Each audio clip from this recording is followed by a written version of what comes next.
Hello mga idol, magandang morning sa inyong lahat dyan. Tagalog shot na mga idol ha. Mauni probinsya na mga idol. Ito yung probinsya namin mga idol. Yan, ang ganda di ba? Yan mga idol, mga tubo yan, mga katubhan. Kasi sa amin mga idol, yung mga kinikita ng mga tao doon, yung trabaho ng mga tao doon, yung magtanim ng mga mais, tubo, yan, mga niyog. Yan mga idol, kaya yan makita mo talaga dyan mga idol, yung mga mais dyan, saka yung tubo, saka mga saging, saka niyog, mga punong kahoy mga idol, ang dami dyan mga idol, di ba? Ang ganda ng view mga idol.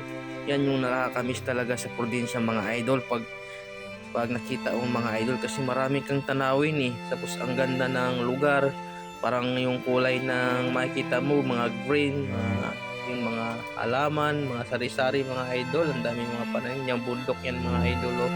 Yan, ang daming mga kahoy dyan mga idol, saka yung mga puno, mga mais, sari-sari kasi yung mga tanim dyan mga idol.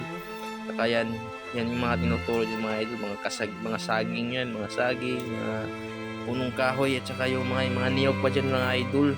Kaya ang ganda talaga mga idol pag sa probinsya ka, kapag dito ka sa mga idol, nakakamiss talaga yan mga idol pag nakita mo.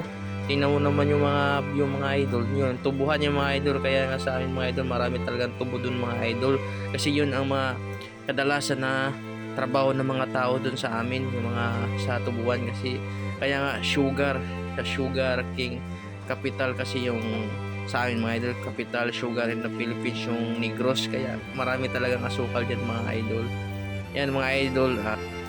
Dito na lang tayo mga idol. Bye bye mga idol. Thank you for watching. At sana mag-like kayo at comment. Pwede kayo mag-comment. I-reply ko kayo mga idol. Tsaka pakishare na lang yung mga video natin mga idol. Thank you very much.